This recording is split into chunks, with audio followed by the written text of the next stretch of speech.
Now, when we say small, I mean, the government says, how do you sneeze at 16,000 crores? The basic thing is that we need to move to a much higher level of or proportion of the budget, because we are still 1.6, 1.7 of the budget, and by any estimate, we must reach 2.5 as soon as possible. If that was not in the sight, then COVID has actually taught us many things now. And it also says that there are two parts. One, it's not going away. Two, if you have a already sick or debilitated country, it's going to be affected worse. So that's why, for two reasons, we really need to get our guard up. We have a dual burden of disease. We have enough communicable diseases, and this virus has even actually multiplied it 10 times over. And in addition to that, we have the lifestyle diseases. So our budget outlay has to increase. So I think there are a few things that did happen in the budget. That is, mainly, more human sort of face stuff like the health ecosystem portal, the mental health portal, the skill development portal. So these are things that have contributed in some ways, but really not materially. So I think that we need to get down to brass tacks in the sense of how do we build our stack of healthcare so that in times to come, we can be very sort of nimble on our feet to deal with situations like we had. So that's, I think, is the overall, I think needle didn't move enough, that's hard to say. Okay, well, coming from, a sector like healthcare, where Dr. Trihan, as you're saying, the needle didn't move enough, to a sector such as hospitality, where I think they're likely to say the needle didn't move at all. Puneet, I know it's a sector that's seen a lot of pain, and the consensus would be that somehow the government has ignored the sector, not really acknowledged the kind of pain. There have been no incentives, nothing to encourage things to move.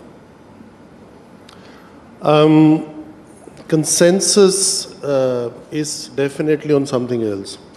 Let's say there is a terminology used by a very famous business school called wisdom of the crowds. If I look at the collective wisdom of the crowds, everybody is applauding the budget, right? So I also believe that the budget is very good, looking at that helicopter view. The second is tourism and hospitality sector is really a beneficiary indirectly from several things, several steps that are being taken in the budget. As an example, infra spending. If there are more train stations, if there are more airports, if there are more highways, then we tend to be a beneficiary in this sector. If there is more ease of doing business, we're also a beneficiary. If more employment is created, there is more disposable income, there are more people dining out, then we are also a beneficiary. So that's one way of looking at it, which is very optimistic. Where I think we are missed out is in opportunity. We are India at 75. We are not a newly independent nation. We are not a poor country. We are not even like a country into growth mode. We are a country which is considered at the top in many of the sectors that we speak about. And I think giving this industry, especially for lower level of projects, infrastructure status, does not cost anything. But it would have encouraged more capital inflow coming into the sector over the next years.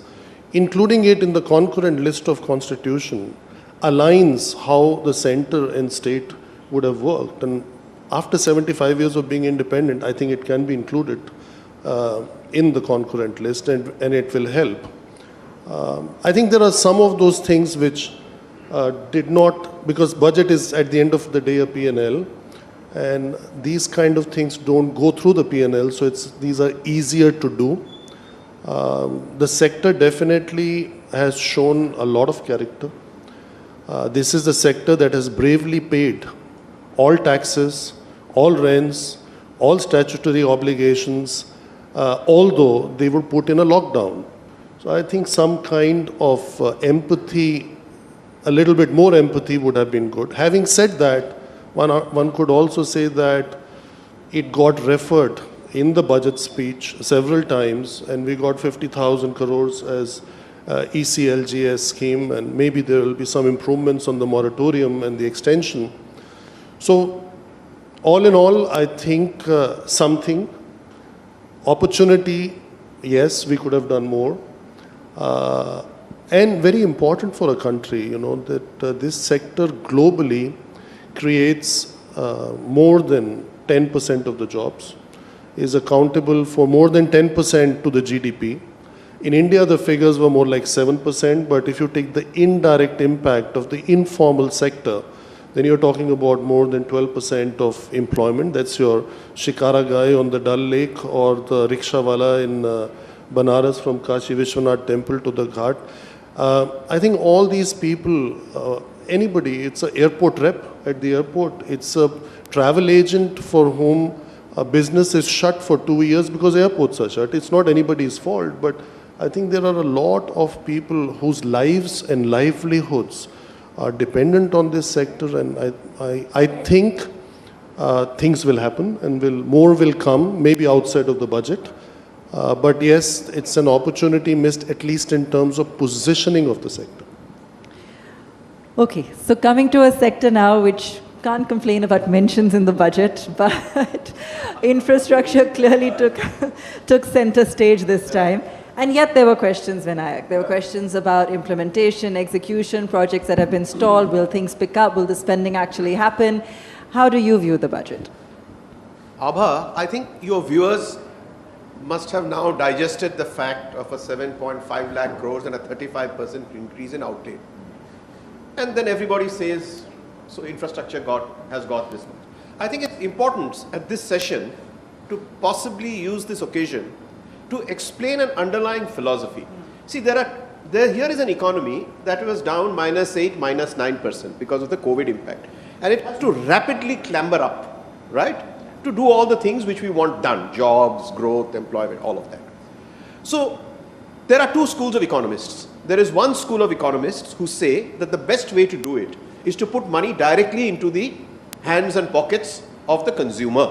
So if you follow that school, then you would be doing things like personal income tax cuts, increase in subsidies, reduction in taxes, direct benefit transfer, universal basic income, all these measures that economists talk about, then put money directly into the hands of the people. That's one extreme. The other extreme of the spectrum is purely Keynesian, not in terms of what Keynes said that just dig ditches and fill them up, but in terms of creating lasting capital assets for the nation. And therefore, you achieve the same thing by spending this kind of outlay in infrastructure. At one stroke, it creates demand for intermediates, steel, cement. It employs an army of workers, not just in the cities, but across Bharat. And they in turn get salaries and wages, and they start doing the kind of things like dining out at Taj, etc., etc. Now, the important thing is, in the past, we have waffled. We have done a little of this and a little of that, a little from this side of the spectrum, a little from that side of the spectrum. And what I want to tell you and your viewers today is that the session a little before this, when Dr. Somnathan was here, he made a very pointed, he shared a very pointed statistic, which is that studies have now documented that 1 rupee spent on infrastructure leads to 3 rupees growth in GDP. 1 rupee spent as a revenue expenditure, as a dole or as a giveaway or as a non-asset creating expenditure, gives 0.9 of GDP. So if you now stand back and look at the perspective, I laud and appreciate the government for its consistency and clarity of thought by saying, yes, some economists would argue direct benefit transfer is good, some would say this, but we don't have the luxury of staring at the water and contemplating. We have to act, and we have to act on the 1st of February. So they have acted, they have chosen the path of high expenditure on infrastructure, which has that 3 multiple, and I think we are all waiting now to see the results, some of which will be short term, some will be medium term, but hopefully that's the right path, and the large infrastructure outlays then rest on this economic philosophy. And I think that's the important point. Okay, I'll get Puneet's view on that. But Dr. Trehan, let me bring you in here and also understand, sure, this, the spending was cut back. The government justified it in lots of press post the budget, saying that, they had a peak or a lift in spending on healthcare, the worst of it in the second wave, and so it was prudent or rational to trim it a bit. They'll again extend it should the situation arise. But also incentives. There was nothing on, in terms of SOPs for spending on R&D, incentives to try and make premium healthcare a little bit more affordable, for example, in a country like ours, premium private healthcare. Are there other steps they could have taken, and how do you see the impact on the individual? So if you look at it historically, there has been very little help coming from the government to the private healthcare providers. In the sense they think that you are out there and you'll somehow take care of things yourself. But there are some things that can be done to stimulate the creation of high-level healthcare in Tier 2, Tier 3 cities, which has been one of the things that we have been talking about, that we are able not only to create the infrastructure, but we do have the human capital to be able to actually man it and train enough people to go forward with it. So there are two parallels running here, the government system and the private, and the private still is dominant in the sense numerically, and the services and the level of medicine also in the private sector is quaternary in some areas. So if the government in its wisdom felt that to build out that infrastructure in the Tier 2, Tier 3 cities, which is sorely needed, that we have been saying that we should be put in the national priority sector. So that if it's that way, then supposedly you're able to access funds at a lower price, which will help or encourage private sector to actually create more and more in the rural areas. So that's one. So if you look at our indicators, health indicators, they are very dismal. I mean, we are somewhere 148th or something in the ranking. Bangladesh, Nepal, even Sri Lanka, all these people have a much higher allocation in their budgets. So whatever, the wisdom is, the basic thing is there are some good things did happen. Ayushman scheme has been a boon to at least, not enough people have accessed it yet, because there was some money left over in the last year. But that effort is on how to identify those people who are actually deserving of it, whereas a lot of people who are not have occupied that space because, our general habit. So I think over a period of time, all that will equalize. I think we are on the right path, but I think the allocations have to be much higher. And health sector, private health providers proved their mettle in the last wave, right? So, and there was a lot of breakdown of barriers between private and government health services. And I think if that spirit continues, we'll see a much better, well-coordinated, less cost healthcare coming forth in the next 3 to 5 years. Okay, fantastic. Puneet, I saw you looking to reply or to contribute when Vinayak was making his point. Do you see growth coming back on the back of the infra push in terms of demand, growth, income growth, and spending? Let me first, agree to something which Vinayak said is very important. In any business, anywhere in the world, clarity and consistency is the most important pillar for anything that is sustainable. So I do believe that clarity and consistency has been there. Now, with demand and growth coming back, it all depends who you talk to and how you calculate the percentages. When you're coming from a low, the percentage level looks very high. Now, when you are at a high, then trying to achieve 8-9% is not that easy. And there I would say that the investment, for example, in infrastructure is an important investment. That's why I was also asking that if you give hospitality sector just infrastructure status for projects as of 25 crores, it doesn't cost you anything. but each of that rupee spent in will create employment on the site, then creates employment when the project is finished, creates indirect employment of people supplying milk, butter, vegetables, meat, whatever to the properties. So I think that's what I was thinking, but growth definitely will come over several, centuries, if not decades. Indian subcontinent has proven its resilience, and there is no reason why it should not bounce back strongly this time. And I actually feel the growth here might be stronger than anywhere else in the world. That's always wonderful to hear. I have to, coming from hospitality, if it's not strong, the disposable income is not there. We need that money to be spent in hotels again. Absolutely. Vinayak, tell us what is the other fine print according to you? Yes, they talked about infrastructure. Yes, we know the takeaway is there. What more would you have liked to see?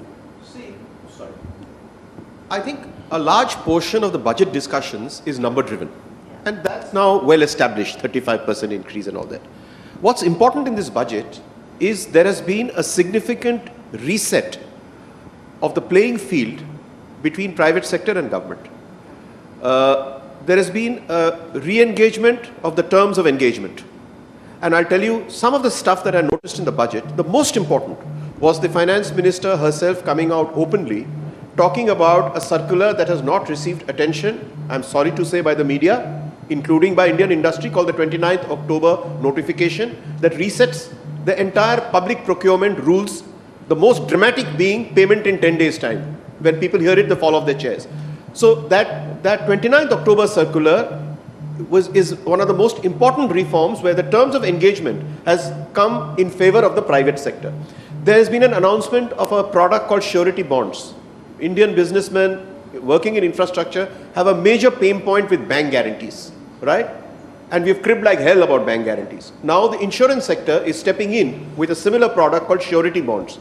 That removes a pain point. She's talked about resetting PPP and levelizing the playing field and better risk allocation. She's announced capacity building measures for all towns and cities, urban local bodies, so that infra projects in towns and cities can happen, and maybe next year or the budget thereafter you're going to see a big announcement, catch me then, called municipal bonds, a new capital market instrument. Now I can go on, and there is a new international arbitration center in Gift City, Ahmedabad. So there are five, six more points, but the broad point I want to leave you with is beyond the outlays, this budget stands out for a significant rearrangement of the terms of engagement between private sector and government, with the favor going to the private sector. So broadly, private sector is very happy with all these developments.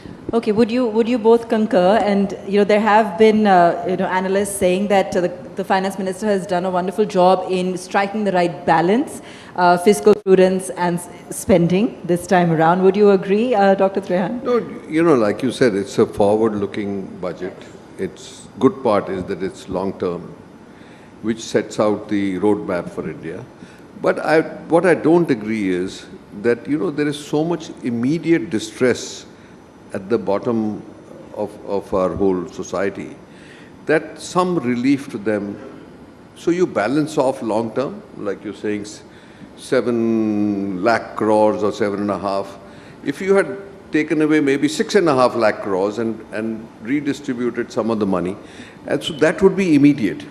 Now what Mr. Chatwal is talking about, by the time it goes through the full cycle of the design, tendering, building, all that stuff, and the labor coming on site, it may be a year or 2 or 3 for all you know, because at every step there is a PIL file that you can't go through this land, you are disturbing the ecology, and it's true also. So infrastructure is not easy to build rapidly. So the money, I don't think it will be spent. Basically, a lot of it will be left behind. So it could have been actually distributed in many other ways.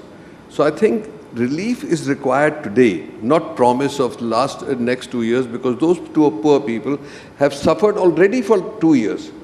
If you look at the misery at the bottom, it is huge. People are, when we talk about this portal on mental health, I think it's sorely needed because there's so many people in distress. They don't even know where the next meal is coming from. What are you talking about roads coming? So I think that could have been done without increasing the deficit or anything like that. A redistribution of this would have helped. So if increasing the healthcare by 16,000, you could have made it 30,000. Then you would have moved the needle. This way it really didn't, because it just went for inflation, that's all. So I think that's the balance I would say is missing. Well, and we will, of course, pose that question to the finance minister as well. We have been talking a lot about the K-shaped recovery and what kind of challenges that poses for the recovery. Puneet, you know, the larger unorganized sector, they had to first deal with the implementation of GST, then demonetization, and then COVID. There is a lot of pain in the unorganized sector, in MSMEs at this point of time. Tell us, you know, as captains of industry and you see this on ground, what is the ground reality? It is quite tough, as Dr. Trehan said. I mean, there are people who are suffering, and nobody knows better than a doctor does, because he has to treat the patient. And this sector has been a very difficult patient to be treated. I think, as we said, people lost their lives, livelihoods, and many people live on what they earn on the same day. And if the sector is shut, they have had no income. So till how long can you subsidize? You have to have a system. I also agree with finding the balance between the immediate and the long-term strategy, because the country is heterogeneous. So of course there have to be certain steps taken in that direction. However, if you think long-term, then yes, some things will change, will have to change, and there will be no other choice, because that's how nations are positioned and have to be competitive on all fronts. So I think, and that's what I said at the outset, eventually many of the things will happen maybe outside of the budget, because budget is not the only instrument available with the government. No, and that has been a hallmark of this government in terms of making announcements and taking measures through the year. Ritesh, welcome.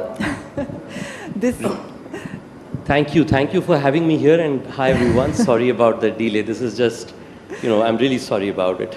So this is a side of the panel which is sharing some criticism and complaint, and that is the side of the panel that has a lot to be upbeat about.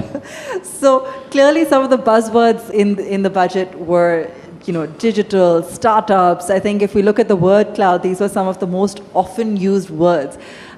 You know, why was that, you know, a positive sign to you? Of course, you know, you run one of the country's biggest startups, but in terms of a startup in the hospitality sector, you know, there were different factors at play.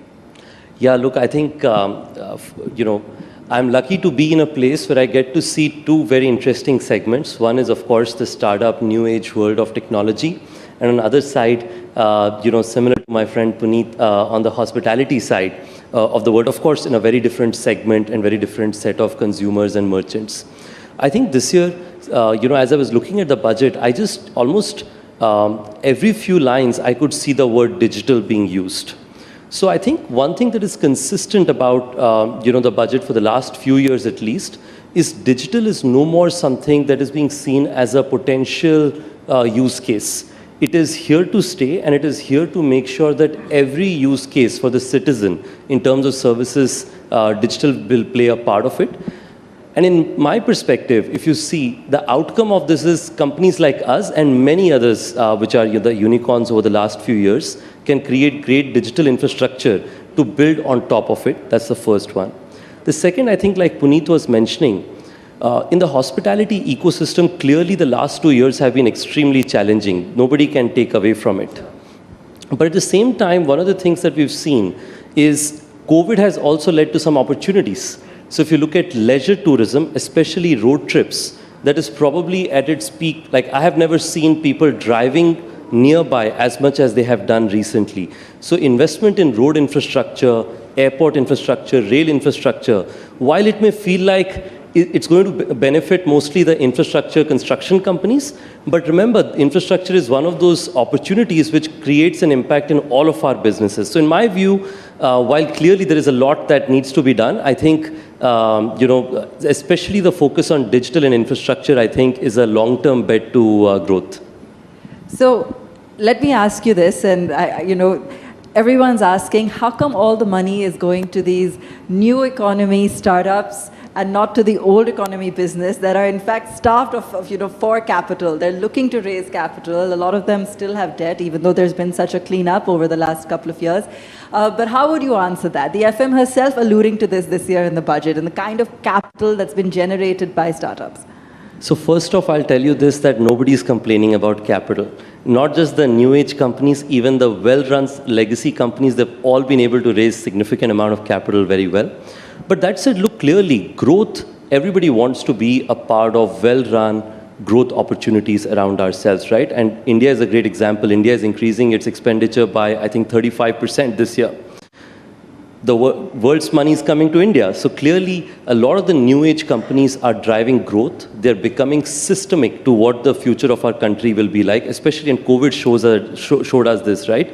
You needed healthcare support. There was, of course, the hospital infra, but I think Dr. Trihan himself and their teams were enabling digital support for people around themselves. India is creating such a large healthcare support ecosystem around ourselves in eSwasthya. So my perspective is that growth driven by becoming systemic are the reasons why new age companies are attracting a lot of capital. I can, I'm a believer, so I can give you 10 other reasons, but I think these two will be at the top of the list. So let me pose a question to both of you.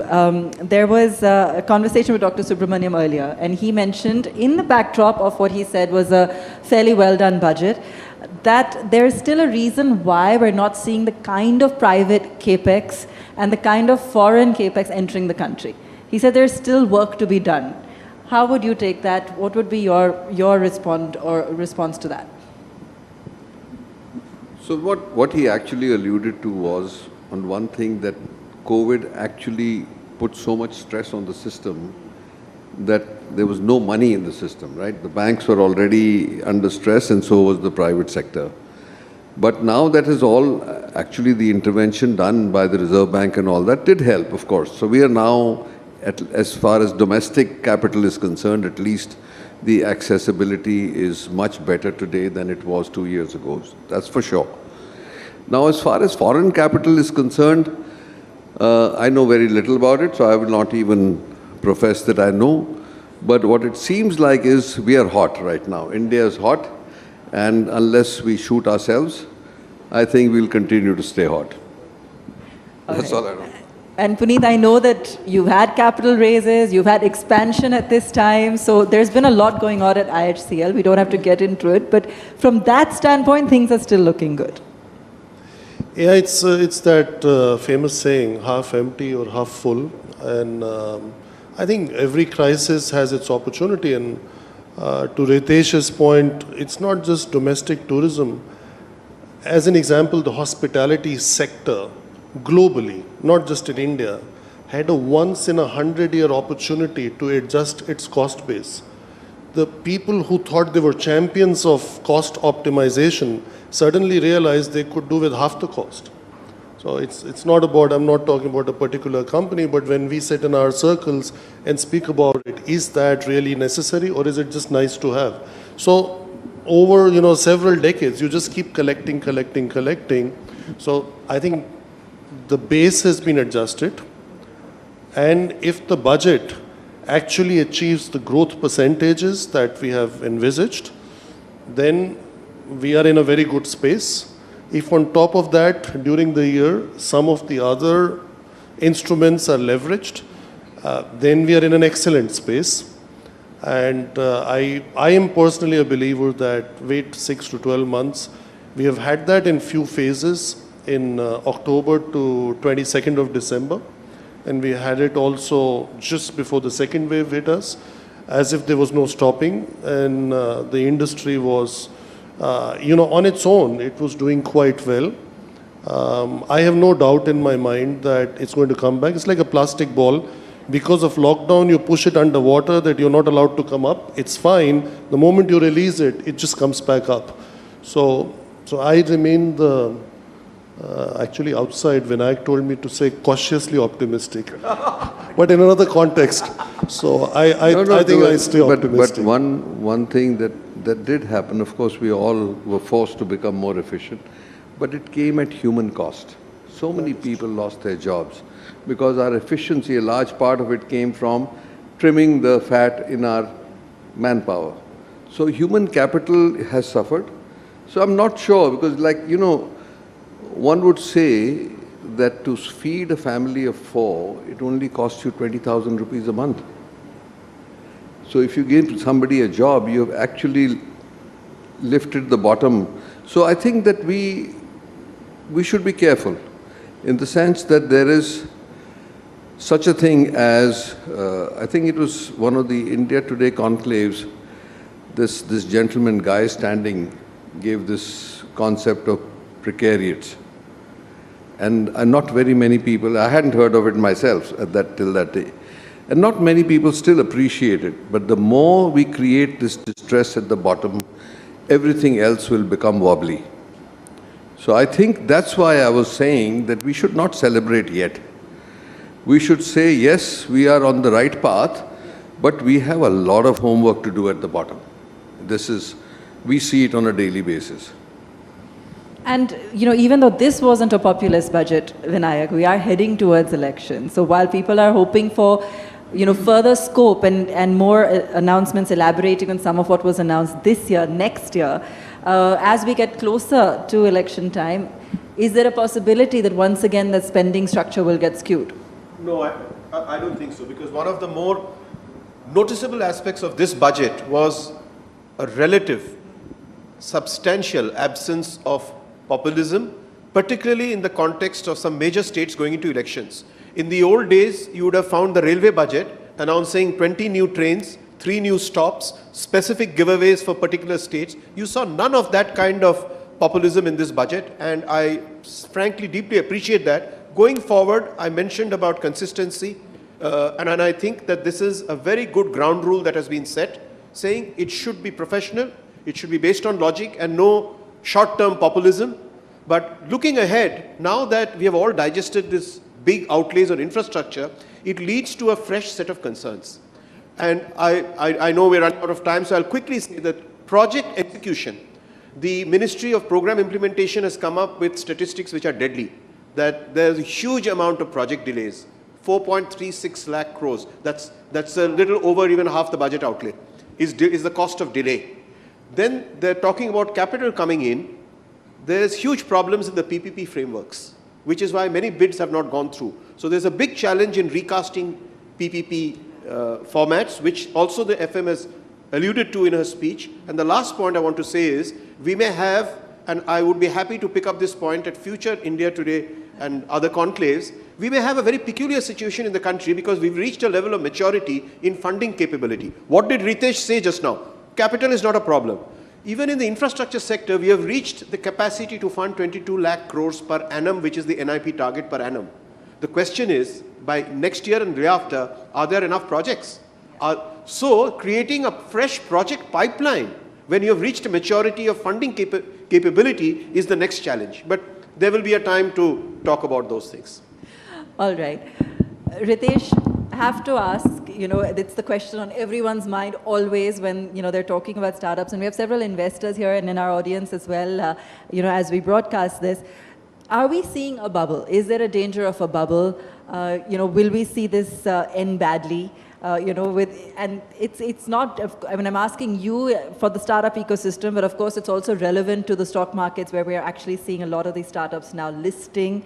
We've seen very volatile stock prices, and while the founders have remained firm in the fact that, they have a future plan and things are intact, it's a very natural question.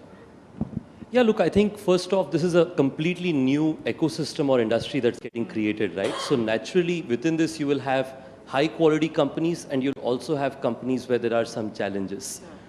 Good news is, like any new industry that's getting created, in the long term, it all comes to balance. You will have some noise, but you'll also have some great high quality companies here.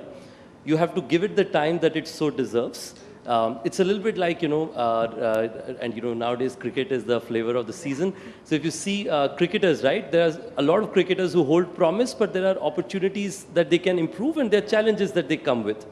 The question is, 5 years later, can they consistently keep playing well and can potentially demonstrate leadership capabilities, improvements around themselves, which is on and off the field. So I think for the sake of India and for the sake of technological evolution, I believe that you'll see more high quality companies than noise around yourself. Still early days, but I'm confident you will see this improvement, and I hope that one company will definitely prove that to be true. All right, we'll wait and watch, yes. I'm going to record this and everyone laughing, how? He's saying give it enough time. Give it enough time. Okay, well, we have the finance minister joining us very shortly, so I want to just do a round of closing comments very quickly and just get a sense of maybe whether it's one takeaway from the budget or whether it's one question you'd still like to ask her from all of you. Vinayak. My biggest takeaway from the budget is what I started my earlier remarks with, is I am appreciative of the consistency of the policy framework within which it has been constructed, which is, and Puneet also referred to him saying in business life also, you have choices, you have economic choices. I can do this, I can do this, I can go halfway. It has taken a very clear choice, and that choice is based on fundamental economic logic. So I give full marks to that. All right. Dr. Trehan? More funding for education and health, and bottom of the pyramid. Ritesh? I think two things. The first is when we make our companies' budgets, one of the things I have always learned from some of the most successful companies outside, even by our own career, is big bets, making a few big investment decisions and making sure that you actively focus on delivering great results. It does look like this budget is putting infrastructure as a big bet. So my perspective is I like that strategy. Now the question is, what does that lead to outcomes in the upcoming years? I wish the finance minister was here. She used a term in one of our interactions from Japanese called gamanzoyoi. I think Vinayak, Dr. Train and I were on that forum, which basically says we were, in the last 2 years, patient, perseverant, and resilient. And that provides a very good foundation for us to jump and, whether we revive or we thrive or we have one company or 100 companies making it big in the digital world with the help of infra and creating enough jobs to provide healthcare, skilling, increase the human capital, intellectual capital to become the top 3 countries on the globe. Wonderful. So, apart from Dr. Trehan, who had a very, very clear view on some of the things that were lacking, I see that at least with the others on the panel, there was a silver lining and things that you're looking forward to going forward. And I hope we will also see that in healthcare, Dr. Trehan, with leaders like yourself at the helm and having a voice about what needs to be done. Thank you so much, all of you, for joining us here today. A big round of applause, please.